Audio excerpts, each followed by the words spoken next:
What pieces of advice have you translated from a Trish or a Lita to those up-and-coming wrestlers? Like, what have you communicated through your embodiment to them that has helped them professionally? I said the same thing, stay humble, stay hungry, you have to be patient with a lot of things.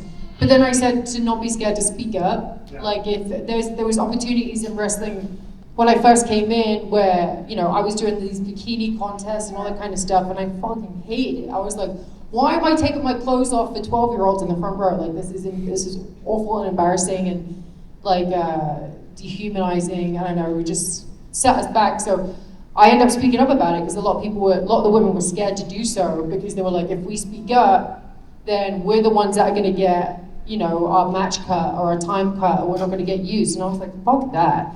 So I remember walking into the office and Dr. Tom was there, and we were like, we don't want to do these bikini contests anymore. And he was like, okay. And I was like, that was it. So I'm like, don't be afraid to speak up because you can make some big changes, you know. As mentioned, I own the pro wrestling promotion here in town in New Mexico, and thank you. Okay. We have a big difference when you're doing a live or an indie versus a TV, and that is Dr. Tom's a prime example where he will say, "This is not an indie show. This is a TV show." Do you feel like you have a different persona if you're at a house show versus a TV taping, and even on top of that versus a PLE? Yeah, so TV taping, live events, we all love doing the live events, the non-televised events. Like you can have so much more fun, you can get a little bit more creative, you can try out stuff that you want to do for TV that next week. So yeah, live events are always really fun for us. TV is a little bit more stressful because obviously it's live TV and you're in front of like tens of thousands of people, millions watching at home. And then also, like, you don't want to fuck up because you know the internet's going to get on you. Which one of you motherfuckers are trolls on here? Anyone on a Twitter troll? You're a Twitter troll? Why? Okay, what's your name? You're not? Nice try. You're about to get one of these. I already did earlier. Oh, you did? Oh, I struck you. I didn't recognize you with the camera covering your face. All right, how's your chest feeling? It still hurts. My nipples are hard. Still? Are they bruised now? Sorry. You know what? That's what you get for being a Twitch troll. There we go. But are those things related, the chop and the nipples? I think you just got a little bit too excited about it. That's what I heard. This is a family show, buddy. Yeah. Do you interact a lot with the internet wrestling community? Is that part of your daily routine? I used to be a right pain in the ass on social media. I used to always talk shit back, but the thing is that if you talk shit back, you're the one who gets in trouble for it. And I'm just like, they're like, you're better than that, Saraya, or you're better than that Paige. And I'm like, no the fuck I ain't. I was like, if you're gonna talk shit to me, I'm gonna talk shit back. But I realized that I need to chill out. So like the past year, I stopped responding to people. There's just no point. Because they're gonna keep doing it, and like then other people are gonna see that you're reacting to it, so then they're gonna do it. And it's just easier to just delete social media off my phone. Just delete social media off your phone. If you feel like it's getting like too much, especially Twitter. Twitter's like a fucking cesspool. And it's just people get so mean on there for no reason. You know, you could be like, I love oranges. And then someone will say, well, I noticed you didn't bring up apples. You know, and you're just like, oh, you're brave, go on. Hi again, sir. Hello. I have a two-parter question. Sure. Just a quick one. Throughout your whole career, who was the best opponent that you've ever had? And also, do you have a dream opponent? Yeah.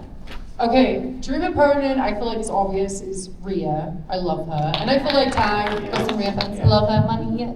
I love her. She's incredible, and I think she works incredibly hard. And she's a superstar, of course. It'll help me out. Come on, salvage it. But yeah, Rhea to face or to be a tag team with, and then also Mercedes. I feel like we have a built-in storyline with my neck, you know. And then, okay, let's see. Wait, what was the first question?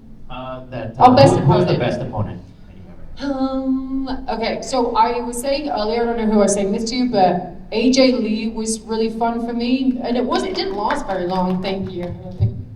It didn't last very long, but it was just so impactful for everybody, like the whole Frenemies storyline, and that's something that really elevated me too. I loved wrestling Nikki Bella. I love her so much, and yeah, see, she needs to get more love. I love her so much.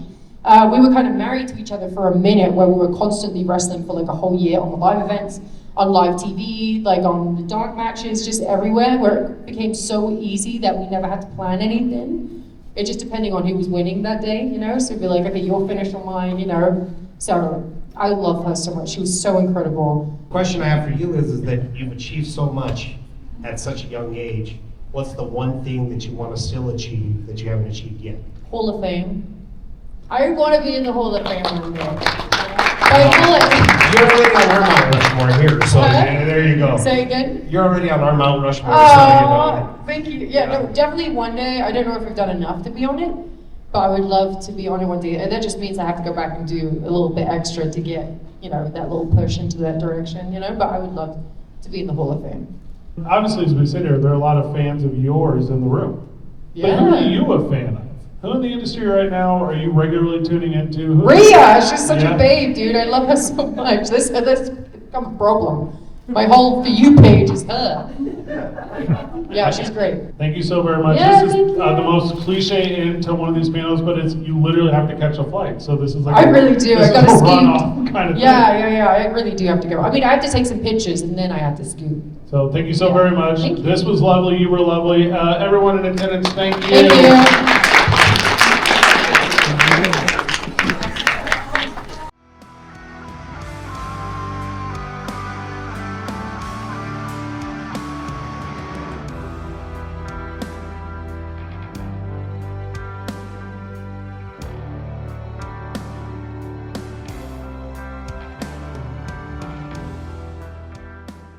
It's kind of nerve-wracking meeting your idols and stuff like that. I don't know, but to me it is. The one I really got, like really nervous meeting was meeting Alexi Leo himself. Small ass dude, but damn, his aura is fucking crazy. Never been so intimidated by a little dude in my life. R.I.P. to Alexi. Met him like twice. But yeah. Well, hopefully you enjoyed this little video. I might do I might post her panel, maybe one big ass video, or just do her panel separate. I don't know. We'll see. And yeah, this my dual action doesn't have this super zoom in like those other cameras, so it's kind of far.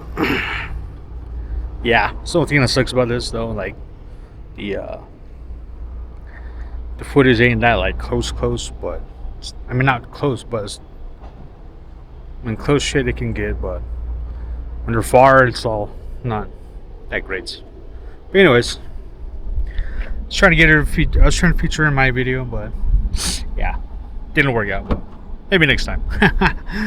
I don't want to get charged, you know, but hey, no video cameras, because like there's some people that are like, no cameras, or no video recordings of them. So it's like, well. Some of them are pretty strict on that, but yeah.